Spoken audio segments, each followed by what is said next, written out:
মুস্তাফিজুর রহমান হারিয়ে যায়নি, আসলে বাংলাদেশ তাকে ব্যবহারই করতে পারেনি। আইপিএল এ মুস্তাফিজ এখন 65 উইকেটের মালিক, ছাড়িয়ে গেছেন 63 উইকেট নিয়ে স্বদেশী সাকিব আল হাসানকে। 2025 আইপিএল এ দিল্লির হয়ে মুস্তাফিজ 3 ম্যাচে নিয়েছেন 4 উইকেট, ইকোনমি 7.9, মানে ওভার প্রতি 18 কম রান খরচ করেছেন। এমন পারফরমেন্সে ফিজ পরের আইপিএল একরকম নিশ্চিত করে ফেলেছেন। পরের বছর দেখা যেতে পারে ফিজ স্টার্ক জুটি, কোনো তুলনা নয়, একটা পরিসংখ্যান দেখুন। আইপিএল এ মিচেল স্টার্ক ও মুস্তাফিজ দুজনই 65টি করে উইকেট নিয়েছেন। স্টার্ক খেলেছেন 52 ম্যাচ, ফিজ খেলেছেন 60টি ম্যাচ। স্টার্কের ইকোনমি রেট 8.61, ফিজের ইকোনমি 8.13, অর্থাৎ স্টার্কের চেয়ে ফিজ কম রান খরচ করে টাইট বোলিং করেছেন। টাইট বোলিং করার একটা সুবিধা আছে, এতে ব্যাটসম্যানরা প্রেসারে পড়ে অন্য বোলারদের শিকার হয়। মুস্তাফিজ এই কারণেই অন্যদের চেয়ে আলাদা। আইপিএল এর মতো মঞ্চে যেখানে ব্যাটসম্যানরা বোলারদের তক্তা বানিয়ে ছাড়ে, সেখানে ওভার প্রতি 8-এর একটু বেশি করে রান খরচ করা সাধারণ ব্যাপার না। শুধু স্টার্ক না, ফিজকে ভারতের বুমরার সঙ্গেও তুলনা করা যায়। এই যেমন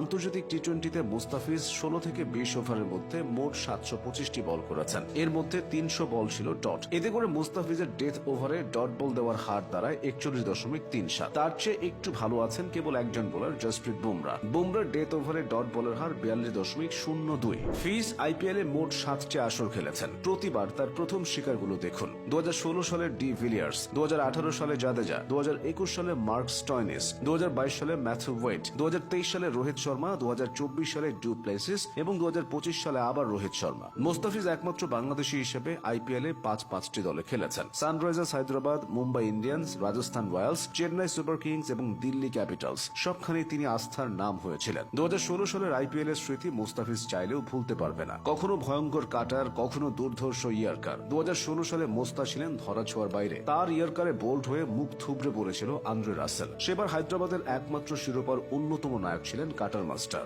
ডেভিড ওয়ার্নারের পাশাপাশি দলের সব থেকে গুরুত্বপূর্ণ অবদান রেখেছিলেন তিনি। 16 ম্যাচে 61 ওভার বল করে 421 রানের খরচায় নিয়েছিলেন 17টি উইকেট। ইকোনমি ছিল 17 কম, মাত্র 6.9। বেঙ্গালুরুর গেইল, কোহলি, ডি ভিলিয়ার্স এবং ওয়াটসনদের নিয়ে সাজানো ব্যাটিং লাইন আপের বিপক্ষে তিনি দারুণ বোলিং করেন। এমন পারফরমেন্সে সে বছর তিনি আইপিএল এর সেরা উদীয়মান ক্রিকেটার হয়েছিলেন। এখনো আইপিএল ইতিহাসে মুস্তাফিজ একমাত্র অভারতীয় ক্রিকেটার বা একমাত্র বিদেশি ক্রিকেটার যিনি emerging cricketer of the season পুরস্কার পেয়েছেন। কিন্তু তারপরই ছন্দপতন। সমালোচক থেকে বিশ্লেষক সবাই বলতে শুরু করেন মুস্তাফিজ হারিয়ে গেছেন। ক্যারিয়ারের একেবারে শুরুতেই তিনি চোট পেয়েছিলেন একজন পেস বোলারের সবচেয়ে গুরুত্বপূর্ণ অংশ কাঁধে, সেখান থেকে ফিজ ফিরেও এসেছেন। কিন্তু সেই অপ্রতিরোধ্য ভাবটা কোথায় যেন হারিয়ে গিয়েছে। মুস্তাফিজকে যে বাংলাদেশ ঠিকঠাক ব্যবহার করতে পারেনি, সেটা চোখে আঙুল দিয়ে দেখিয়ে দিয়েছিল মহেন্দ্র সিং ধোনি। চেন্নাইয়ের ম্যাচগুলোতে ধোনির ছায়ায় ফিজ যথেষ্ট উন্নতি করেছিল। একটা সময় আইপিএল এর মঞ্চে বাংলাদেশকে শুধু সাকিব আল হাসানই প্রতিনিধিত্ব করতেন, পরে সাকিবের সঙ্গী হন ফিজ। এখন সাকিব নেই, মুস্তাফিজ নিয়েছেন সাকিবের জায়গা। আইপিএল এ খেলা সবচেয়ে সফল বাংলাদেশিকে চোখ বন্ধ করেই এখন মুস্তাফিজের নামটা বলা যায়। খেলেছেন 7টি মৌসুম, গায়ে জড়িয়েছেন ভিন্ন ভিন্ন 5টি দলের জার্সি, তবে ফর্মে তার কখনো সেভাবে ভাটা পড়েনি। মুস্তাফিজ বারবার হোঁচট খেয়েছেন, আবার উঠেও দাঁড়িয়েছেন। এভাবেই কেটে গেল 10টা বছর। মানুষ হিসেবে তিনি বড্ড সাধারণ। 10 বছরের ক্যারিয়ারে বিতর্কের ছিটে ফোটাও নেই। সাধারণ হয়েও তিনি অসাধারণ।